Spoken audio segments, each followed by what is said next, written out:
사람들과 대화를 하다 보면 어느 부분에서 공감대가 형성되고 있음을 경험하게 됩니다. 다른 삶의 모습이며 살아온 삶의 궤적이 다름에도 불구하고 내가 경험한 것을 상대방과 나눌 때에 그도 내가 고민하던 문제를 똑같이 고민하고 있음을 발견할 때에 그와의 대화는 더욱 특별해지며 공감대가 형성됨을 경험하게 됩니다. 마치 아이를 키우는 부모가 육아의 이야기를 얘기할 때에 공감대가 형성되듯이 또 입시생 자녀를 둔 부모가 자녀의 진학 문제로 함께 이야기할 때에 공감대가 형성되듯이 유독 대한민국 남자들만이 갖는 공감대가 있다고 한다면 군대 이야기일 겁니다. 들어보면 모두가 다 특수부대 출신인 것 같고 갖은 무용담으로 가득 차 있을, 그런데도 하나같이 공감대를 이루는 것은 그런 경험을 함께 나누었기 때문입니다. 군대 이야기 가운데 더더욱 특별한 이야기, 빠지지 않는 이야기는 군대에서 축구한 이야기입니다. 아마 이 이야기는 우리나라가 통일되어도 계속될 것 같습니다. 함께 공감대를 형성하며 나눈 이야기들을 보면 기쁘고 즐거운 이야기보다는 힘들고 어려웠던 이야기들이 훨씬 더 많음을 보게 됩니다. 나만 이것은 격차라고 생각했는데, 나만이만 겪는 힘든 일이라고 생각했는데, 같이 이야기하다 보면 나만 겪는 격초와 힘든 일이 아니기 때문에 서로 이야기할 때에 위로와 격려가 우리 가운데 찾아옴을 보게 됩니다. 오늘 본문의 말씀은 성경의 이야기 가운데 드라마틱한 이야기입니다. 오늘 본문의 말씀은 아버지인 이삭과 형 에서를 속이고 장자의 축복권을 빼앗은 야곱은 형과 에서를 피해 도망쳐 나옵니다. 곁에는 아무도 없습니다. 그리고 하룻밤을 보내는 그에게는 외롭고 어둡고 춥고 슬픈 밤입니다. 어둡고 외로운 밤, 그는 바람 부는 들판에서 돌베개 하나를 베고 움크려 자며 쓸쓸하고 외로운 밤을 보냅니다. 어떻게 보면 인생에서 참으로 외롭고 쓸쓸한 순간이 찾아온 겁니다. 야곱이 가는 길은 브엘세바를 떠나 하란으로 가고 있습니다. 야곱의 여정은 결코 유쾌하거나 설레는 여행길이 아니라 아버지를 속이고 형의 보복이 두려워서 떠나는 도망자의 길입니다. 그러다가 루스라는 곳에서 하룻밤을 지내게 됩니다. 이 루스란 땅은 자신의 고향인 브엘세바에서 걸어서 3일쯤 되는 곳입니다. 해가 진 저녁, 그는 잠시 눈을 붙이기 위해 돌을 베개 가져다가 베개를 삼고 잠을 청합니다. 형의 보복이 두려워서 도망쳐 나와 변변하게 누울 곳이 없는 그 광야의 땅, 덮을 것도 없는 광야에 돌베개를 베고 움츠려 자는 자신의 모습, 이처럼 춥고 외롭고 비참한 신세가 어디 있을까요? 장자의 축복권을 가지면 모든 것이 다 좋아질 줄 알았는데 오히려 찢기는 신세가 되어버린 실패와 좌절의 밤, 그 죄책감과 두려움, 더불어 좌절과 절망의 밤에 야곱에게 놀라운 일이 일어납니다. 하나님이 야곱에게 꿈을 주신 겁니다. 창세기 28장 12절의 말씀을 보면 꿈에 본 적 사닥다리가 땅 위에 서 있는데 그 꼭대기가 하늘에 닿았고 또 본 적 하나님의 사자들이 그 위에서 오르락내리락 하고 있더라. 죄책과 두려움과 절망과 슬픈 밤에 하나님이 야곱에게 나타나 보이시는 겁니다. 사닥다리가 땅에서부터 하늘까지 연결되어 있는데 하나님의 천사가 그 위에 오르락내리락 하더라. 짧은 말씀 속이지만 몇 가지 귀한 이야기가 이 속에 담겨져 있습니다. 하나는 야곱이 보았다는 겁니다. 천사와 하늘과 땅이 연결된 사닥다리를 보았다는 겁니다. 그전에는 이런 것이 보이지 않았습니다. 오직 자신만 바라보고 자신이 차지할 것만 보았지 하나님이라든지 하늘이라든지 이런 것을 볼 경황이 없었습니다. 철저하게 땅에만 집중되어 보았지 하늘을 쳐다보거나 하나님을 생각하기인 적이 없었던 야곱에게 천사와 하늘과 땅이 연결되는 것을 보았다는 겁니다. 다른 말로 말하면 하나님을 보았다는 것. 어느 때요? 절망과 좌절과 슬프고 외로운 밤에 예전에 보이지 않았던 것이 보여진 겁니다. 또 하나 있다고 한다면 야곱이 들었다는 겁니다. 오늘 본문 말씀에 창세기 28장 13절과 14절의 말씀을 보면 또 본즉 여호와께서 그 위에 서서 이르시되 나는 여호와니 너의 조부 아브라함의 하나님이여 이삭의 하나님이라. 내가 누워있는 땅을 내가 너와 내 자손에게 주리니 내 자손이 땅의 티끌같이 되어 내가 서쪽과 동쪽과 북쪽과 남쪽으로 퍼져나갈지며 땅의 모든 족속이 너와 내 자손으로 말미암아 복을 받으리라. 천사와 하늘과 땅이 연결된 사닥다리만 본 것이 아니라 하나님의 음성을 들었다는 겁니다. 땅의 것만 관심 있을 때에는 들려오지 않았던 하나님의 음성이 그에게 들려왔다는 겁니다. 자신의 욕심에 가득 차 있을 때는 들을 수 없었던 하나님의 음성, 아니 들려와도 듣지 않았던 그 음성, 그러나 실패와 좌절과 절망에 슬프고 외로운 추운 밤에 비로소 하나님의 음성을 들었다는 겁니다. 가장 낮아졌을 때에, 세상에 기댈 것이 없어졌을 때에 비로소 하나님의 음성이 들려와지고 보여줬다는 겁니다. 여러분, 오늘 나타나신 하나님의 야곱에게 나타나신 하나님의 모습 가만 보십시오. 또 하나 있다고 한다면 잘못을 저지르고 도망가는 야곱, 어떻게 보면 하나님의 절대 주권에 속한 장자의 축복을 거짓으로 자기의 것으로 만들어버린 야곱, 하나님의 절대 주권을 인정하지 않는 겁니다. 장자의 명분만 얻으면 그 다음에 내가 이 땅에 살면 축복을 받으리라. 하나님이 축복을 주셔야만이 그것이 복되고 그것이 축복일진데, 장자의 명분만 얻으면 내가 복 있는 사람이 될 것이다, 내가 축복받는 존재가 될 것이라고 생각했던 이 야곱, 그 장자의 명분을 빼앗았지요. 하나님의 절대 주권을 인정하지 않는 야곱. 근데 오늘 본문의 말씀에 보면 그는 보았고 들었고 또 하나 있다고 한다면 그는 위로함을 받습니다. 누구로부터요? 하나님으로부터. 그 위로하심이 어떤 겁니까? 창세기 28장 15절 말씀입니다.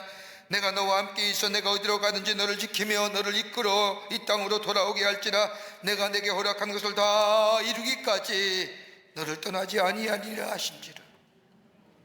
그러면 가만 보세요. 잘못을 저지르고 하나님의 절대의 주권을 대항하는 야곱에게 하나님은 보이시고 들려주시고 위로해 주신다는 겁니다.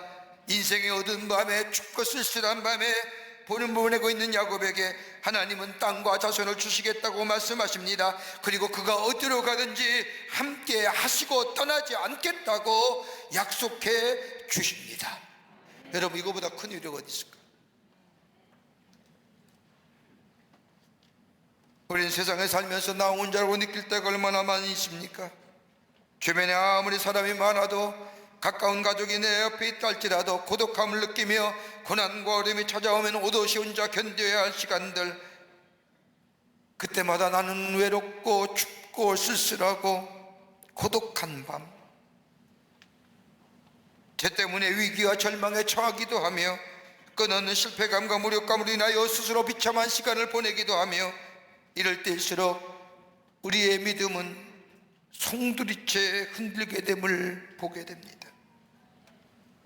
그럼에도 불구하고 하나님 앞에 감사할 것이 있다고 한다면, 오늘 야곱처럼 상한 갈 때도 꺾지 아니하시고 꺼져가는 등불도 끄지 아니하시는 하나님께서 인생의 춥고 어둡고 슬픔과 좌절과 고독한 밤에 찾아오셔서 사랑과 긍휼을 베푸실 뿐만 아니라 위로해 주시는 하나님,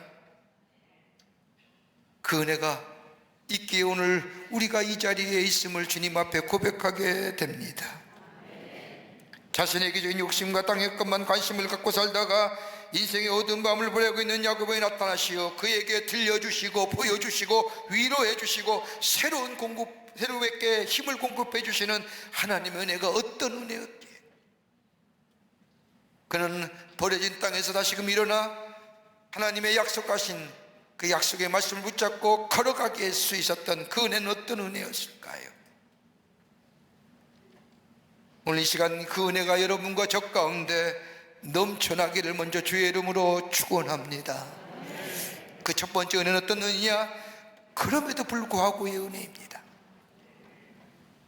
오늘 야곱은 아버지와 형을 속이고 장자의 축복권을 인위적으로 그것도 간교하게 빼앗은 후에 형의 보복이 두려워 브엘세바를 떠나 하단을 향해 내려갑니다. 여러분, 성경의 해석 방법은 여러 가지 해석의 방법이 있습니다만은 여러분, 그 가운데 조금 위험스러운 방법이 있다면 알레고리적 성경 해석 방법입니다.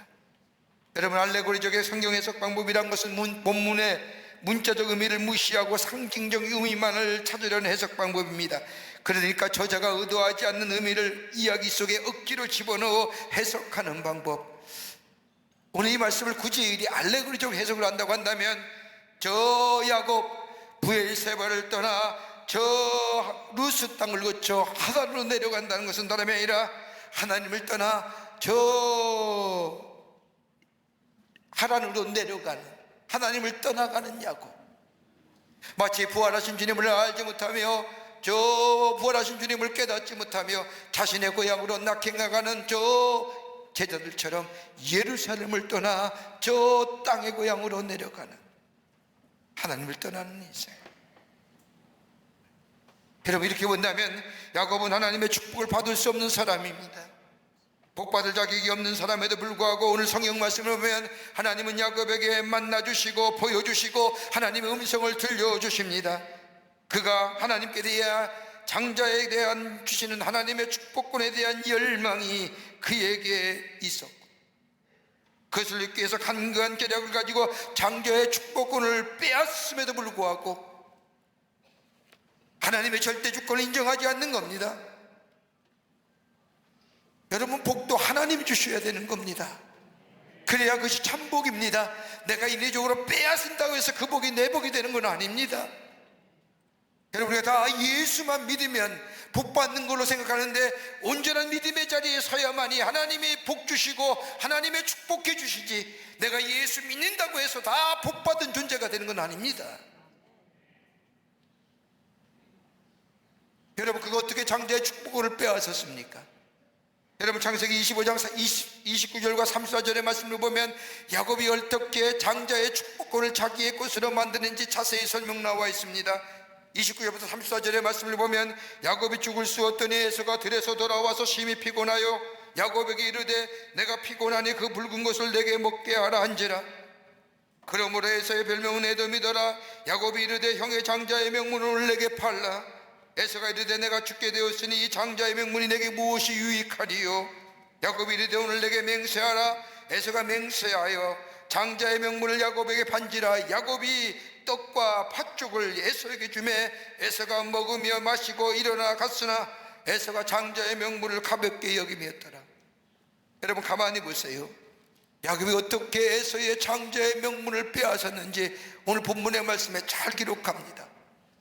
여러분, 거기서 땅에서 기업하는 사람, 믿음의 사람이 아니라 땅의 사람이 기업할 때 이거 잘 기억해 두면 도움이 될 겁니다. 하나는 가만히 보십시오. 야곱이 죽을 수가 있었습니다. 근데 마침 그때 에서가 들어옵니다. 사냥에서 사냥을 마치고 돌아온 에서 아마도 저녁쯤일 겁니다. 저녁쯤에 왜 팥죽을 씁니까? 밥을 줘야지요. 에서가 무척이나 피곤하고 힘들었기에 배가 고팠을 겁니다. 그래서 그 음식을 보는 순간 먹게 해달라고 야곱에게 재촉을 합니다. 여러분, 인간이 잘 힘참기 있는 것이 뭐예요? 억지하기 쉽지 않은 거예요? 먹는 거예요. 먹을 거 앞에 장사 없어요.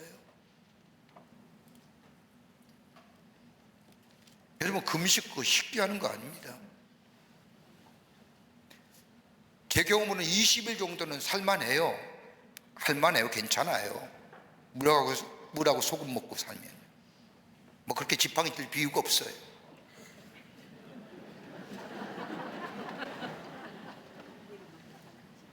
경험이에요. 가만 보세요. 음식을 먹게 해달래요. 두 번째 보세요. 야곱은 형에게 가진 장자의 명물을 자신에게 넘겨달라고 말합니다.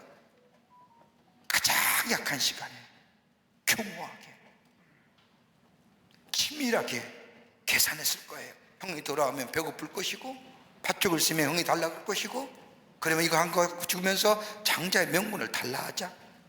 약점과 교묘하지. 또 하나 있습니다. 야곱은 에서에게 장자의 축복을 팔라고 합니다. 오늘의 날로 표현을 말한다면 맹세를 하거나 아니면 양의 각서를 하는 거예요. 치밀하지 않습니까? 그냥 주는 게 아닙니다. 그거 내 거야 라고 얘기한 겁니다. 양도 각서 써라는 겁니다. 맹세하라는 겁니다. 또 하나 있지요. 야고보 에서가 장자권을 넘기겠다고 하자 성경 말씀을 했어요. 팥죽 한 그릇만 줘요? 덤으로 뭘 줘요? 떡 줘요. 1+1이에요. 기가 막히지 않습니까? 그냥 덥석받은 게 아닙니다. 팥죽 한 그릇이니까 고맙습니다. 하나 주었기 하나 더 줍니다. 더 물어줬습니다.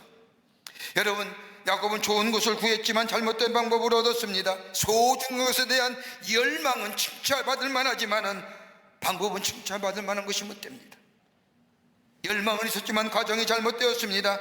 자신의 것을 이루기 위해서 다른 사람의 마음을 아프게 했습니다. 이런 야곱에게 하나님은 천사와 더불어 하늘과 땅과 연결된 사닥다리를 보여주시고 하나님의 음성을 들려주시고 위로해 주시는 하나님의 말씀. 아버지를 떠나 형의 보복이 두려워 도망가는 야곱, 아무리 생각해도 복을 받을 만한 사람이나 그렇지 되지 못하는 사람에도 불구하고 하나님 그에게 나타나시어 보여주시고 들려주시고 이루시겠다고 약속해 주시고, 여러분, 어느 때 우리에게 큰 은혜가 은혜로 다가오시는지요. 우리가 넘어지고 쓰러져 주님 앞에 나아갈 수 없을 때, 도저히 감당할 수 없어 그 자리에 주저앉아 어찌할 줄 모를 때에, 이럴 때에 하나님의 베푸신 은혜가 내 안에 은혜로 다가올 뿐만 아니라 그 은혜가 내게 다가올 뿐만 아니라 그 은혜로 인하여 하나님의 축복을 바라보는 놀라운 역사, 이걸 가리켜서 그럼에도 불구하고 은혜가 나를 서게 새롭게 했습니다. 나를 서게 했습니다. 나로 하여금 새로운 하나님의 약속을 바라보게 했다는 것. 우리가 믿는 하나님은 잘못을 저지르면 징계하시지만은 그 징계마저도 우리를 돌이키게 하시기 위한 하나님의 사랑이요 은혜입니다.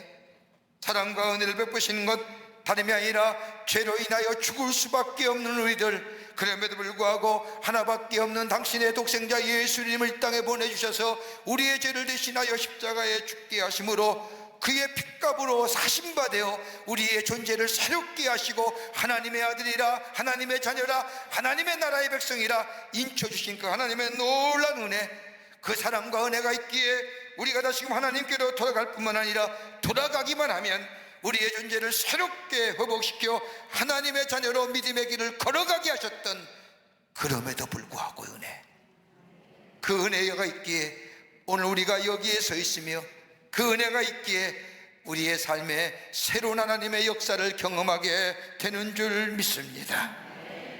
여러분, 우리가 살아온 삶의 궤적들을 한번 뒤돌아보십시오. 내 실수, 내 잘못으로 일어난 일들이 얼마나 많습니까? 그때마다 하나님께서 징계하셨더라고 한다면 살아남을 수 있는 사람이 몇 될까요? 그러나 내가 하늘의 복을 누릴 수 있는 것은 죄 지었음에도 불구하고 우리에게 돌이킬 수 있는 기회를 주실 뿐만 아니라 돌이키기만 하면 우리의 죄와 허물을 용서하실 뿐만 아니라 은혜를 허락하시는 그 하나님의 놀라운 은혜, 마치 은혜의 물이 바다를 덮음같이 우리 인생에 덮여 있다고 하는 사실을 우리는 알고 깨닫게 될 때에 그럼에도 불구하고 이 은혜가 우리를 새롭게 하시는 놀라운 은혜가, 새롭게 하시는 종이 우리 가운데 임하는 줄 믿습니다.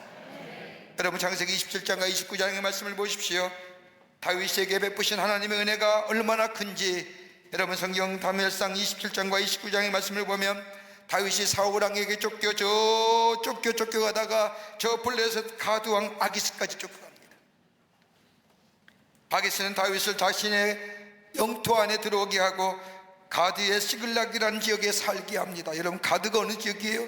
다윗이 죽인 골리앗의 고향입니다. 어찌 이럴 수가요?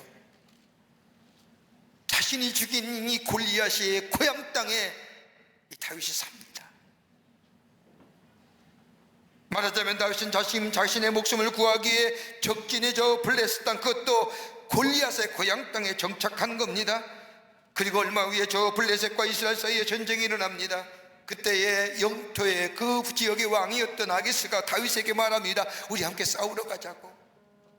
졸지에 하루아침에 이스라엘 사람이 이스라엘을 대적하여 싸우는 존재거든요. 자신을 살려준 아기스의 부탁에 거절하지 못하고 그렇게 하겠다고 약속을 했지만, 그리고 아기스가 더 얘기하기를 만약에 나가 전쟁에서 함께 싸우면 내가 장관직을 주겠다고 제안까지 했지만, 그래서 약속은 했지만 고민이 이만저만이 아닙니다. 아마도 사울에게 쫓기는 것보다 더 큰 위기라고 생각했던 다윗, 전쟁이 일어나기 전 저 이스라엘이라고 하는 도시를 마주보면서 블레셋 군대와 이스라엘 군대가 서로 대치하고 있습니다. 곧이어 블레셋 장군들이 군사를 끌고 저 이스라엘 향하여 진격하기 시작을 합니다. 그때 바로 아기스의 뒤를 이어 다윗이 저 이스라엘 군들과 전쟁하기 위해서 자신의 조국의 땅, 조국의 백성, 조국의 군대와 함께 싸우기 위해서 아기스를 뒤따라 가는데, 블레셋 장군들이 이 다윗을 봅니다. 그리고 얘기합니다. 행여 다윗이 배반하기를 하면 어떻게 할 것이냐고. 자신의 목숨을 구하기 위해 적군정에 들어와 통화한 것처럼 맹세했던 다윗. 그런데 놀랍게도 블레셋 장군들이 다윗이 함께 전쟁하다가 배반하여 우리의 뒤라도 치면 어떡하냐고 저를 물리라고 얘기합니다. 결국 아기스는 블레셋 장군들의 말을 들었고 다윗은 전쟁에 나가지 않게 됩니다. 여러분, 이때 마음이 어땠을까요? 놀란 가슴 쓸어내리는 겁니다.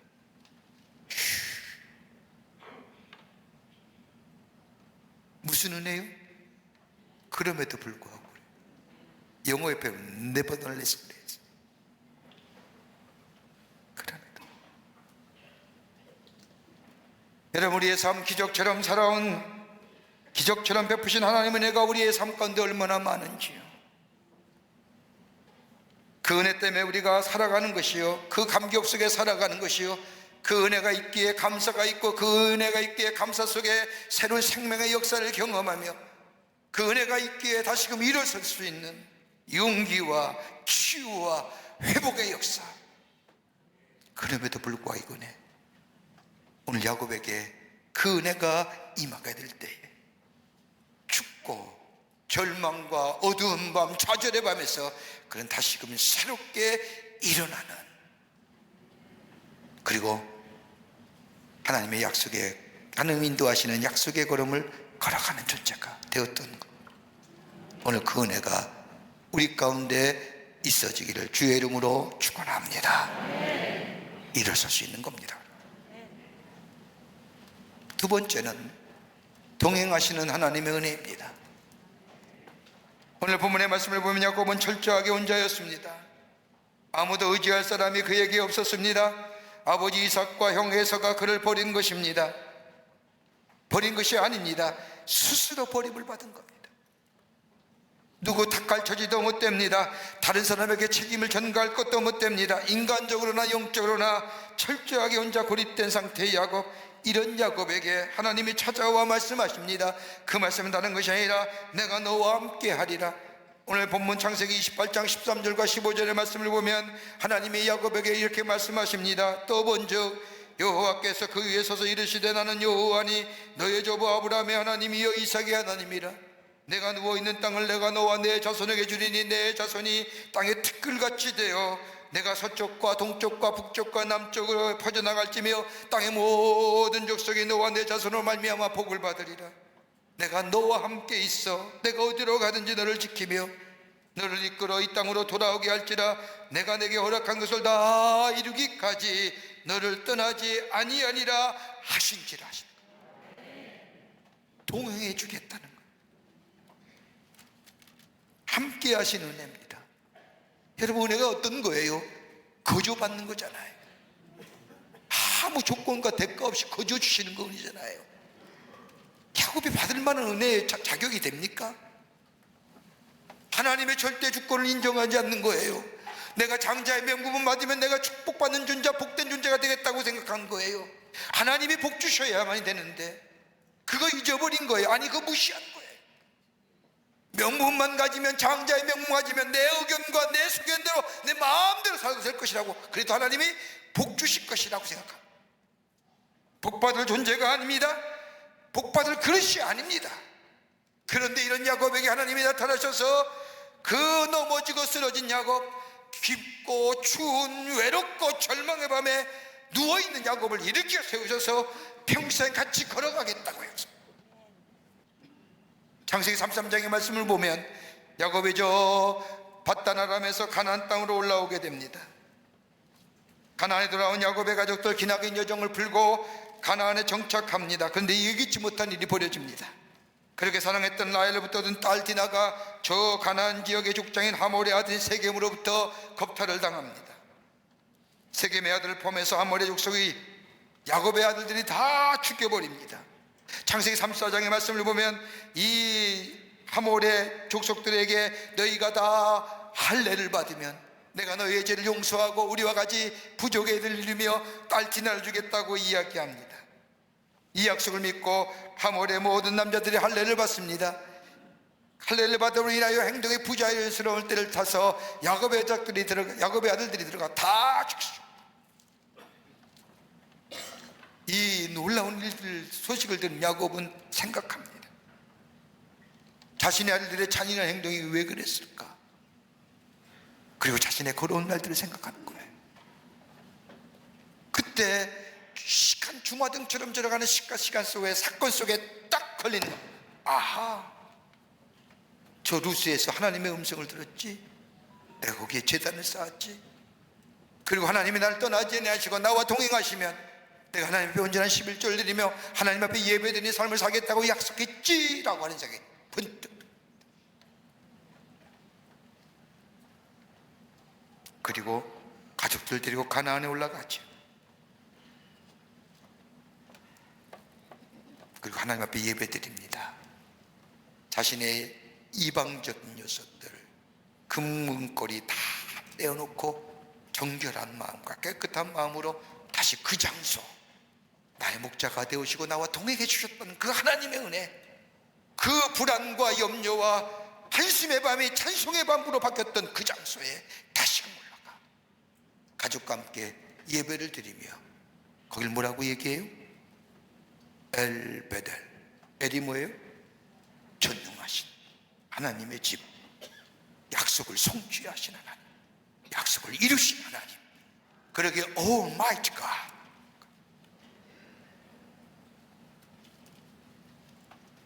절망과 좌절의 앞에서 어떻게 살아야 할지 모를 그때에 하늘의 사닥다리를 바라며 하나님이 함께 하심을 경험하며 하나님께 소망을 두었던 그 장소에 다시 올라가 예배하였던 것은 하나님이 나의 목자로 끝나는 것이 아니라 하나님이 나의 소망이 되어 주십니다 라고 하는 거예요. 그게 회복된 거예요. 그럴 때 그는 더 이상 아브라함과 이삭의 하나님이 아니라 야곱의 하나님, 나의 하나님이 된 그 고백이 오는 고백. 예배할 때에 하나님의 음성을 듣는 거예요. 예배할 때에 내가 할 일을 깨닫게 하시고, 예배할 때 하나님의 지혜와 사명을 주시고, 예배할 때에 나를 새롭게 정결하게 하시는 거예요. 이 예배가 회복되는 거예요. 절망과 어둠 가운데 드렸던 예배가 새로운 소망의 문을 열었던 것처럼 예배가 회복될 때 그는 새로운 소망이 열리고 새롭게 변화의 역사.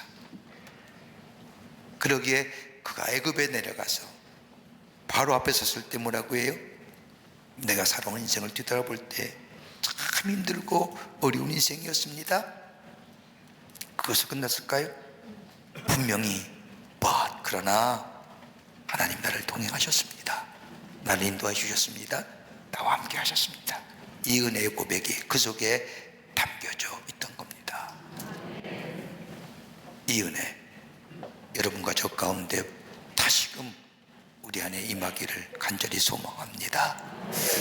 그럼에도 불구하고 동행하시는 은혜, 찬송의 소리로, 찬송의 밤으로 새롭게 바뀌신 은혜, 이 은혜 안에서 새로운 힘을 얻고 새로운 생명의 역사를 경험하며 하나님과 함께 힘있게 걸어가시는 여러분과 저 되시기를 주의 이름으로 축원합니다. 하나님 감사합니다. 저를 주께 사랑해 주셔서 하나님의 자녀 삼으시며 베푸신 은혜 감사를 드립니다. 절망과 좌절과 한숨과 깊은 슬픔의 밤에 찾아오신 것처럼, 야고보에게 찾아오신 것처럼 우리에게 찾아오셔서 은혜 허락해 주시고 동행해 주시고, 그래서 우리의 입에서 한숨이 아니라 찬송의 소리로 변해지는 은혜 속에 다시금 힘있게 일어나 주의 약속을 바라보며 주님과 함께 걸어가는 하나님 나라의 복된 백성, 새로운 존재의 삶을 살아가게 도와주시옵소서. 감사하며 예수님의 이름으로 기도하옵나이다. 아멘.